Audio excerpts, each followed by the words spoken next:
Hey, what's going on, everybody? I'm King Sway, and welcome to the latest edition of RPG Horror Stories. Pretty sparkles. Yeah, you saw the intro.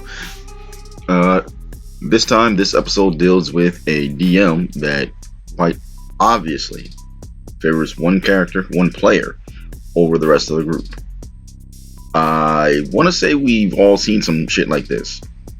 At the very least, you heard a story about this on the Reddit or something to that degree, but I'm pretty sure one or multiple of us have seen that in like a game store or even in your own campaigns. So we about to jump right into this and get it popping. Let's go.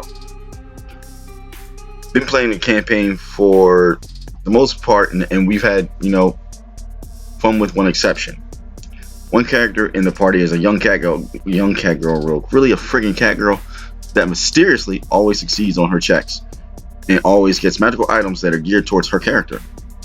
She also plays pranks on the rest of the party and messes with a lot of people. Didn't really mind it, as the rest of the party is quite awesome. My character has pretty low perception, so she never gets caught. Over the course of the campaign, my wizard has hilariously been beating our paladin in contests of strength and the strong wizard dude, and it has become a fun and honorable competition from time to time.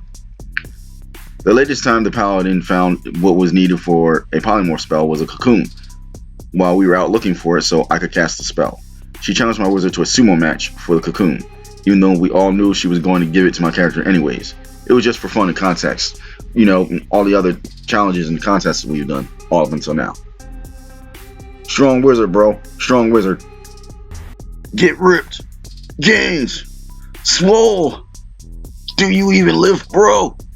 I cast lift with my arms. Okay. We about to get back into the story. I just want to do that real quick. Well, we square off and the cat girl, she darts in and decides to interfere.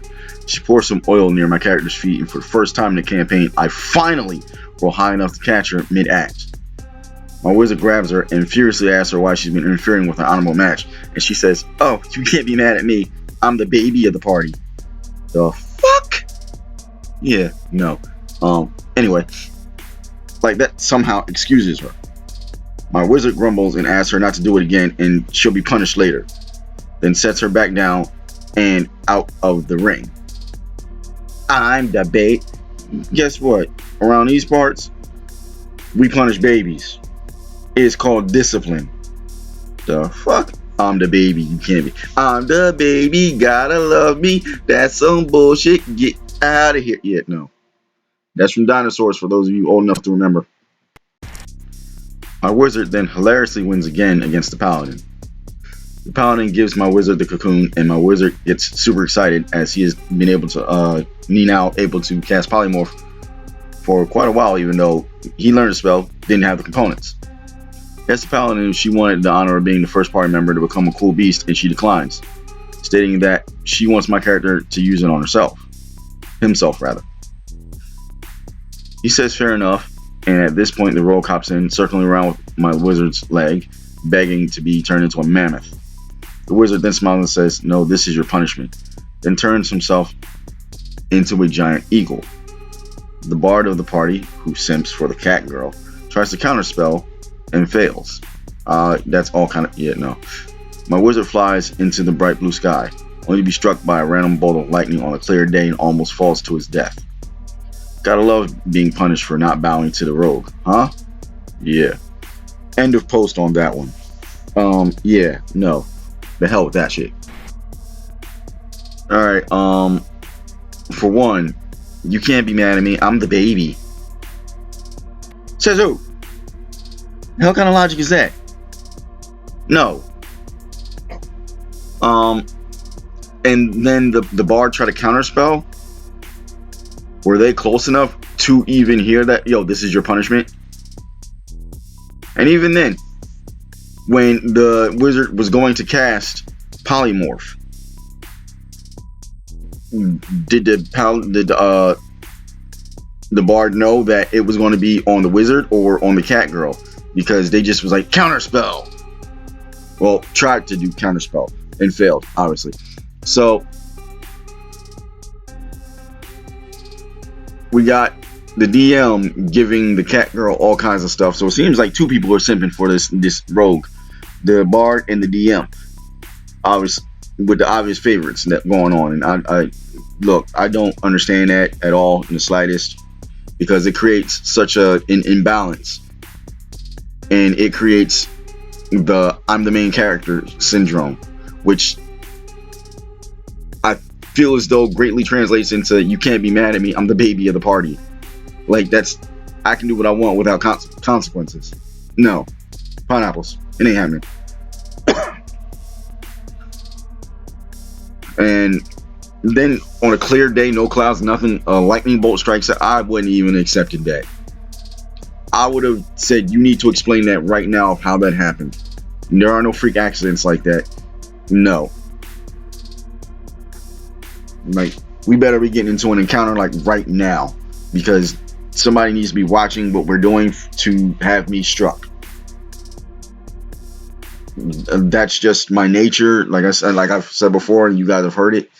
I don't want to say I'm argumentative, but I will say I will confront you if I feel as though you're bullshitting me. And me about to do something that's going directly against the cat girl rogue.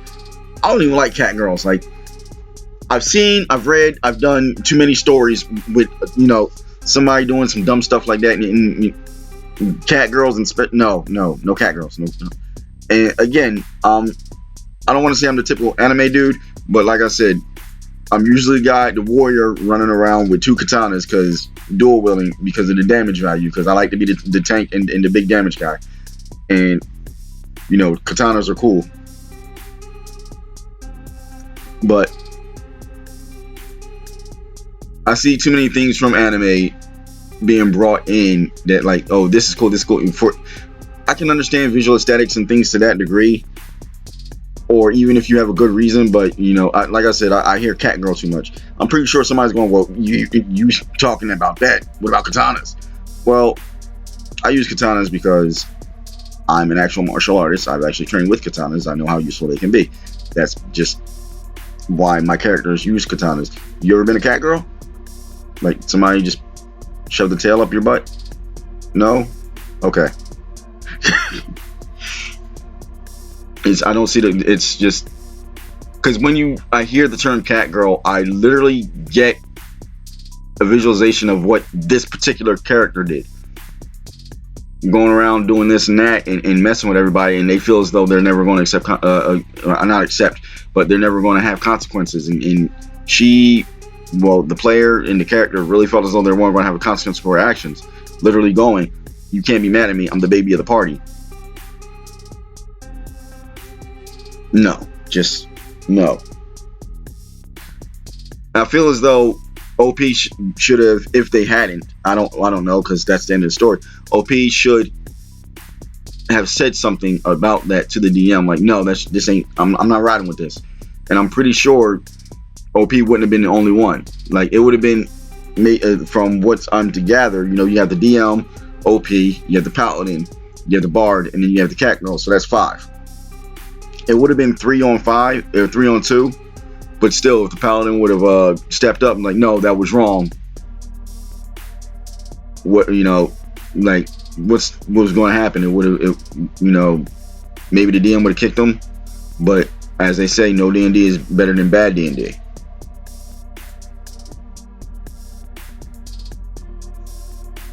So, ladies and gentlemen, boys and girls,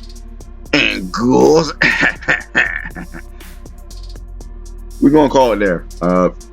If you're new to the channel and you're liking the story, think about liking and subscribing. If you're not new to the channel, you've been hanging around, you know, you've been hearing my stories, and because you're still hanging around, you obviously like my stories. Subscribe. It's a small gesture from you guys, but you know, it means absolute everything to me. It lets me guys, yeah, totally, lets me know that you guys are out there and you're liking the content that I'm creating and putting out there, and it lets YouTube know that you guys are out there liking my content, so it's pushing out to other people, and that in turn gets more people to watch and like my content. So let's push the numbers up, guys, because, you know, I'm trying to touch everybody with my crazy stories.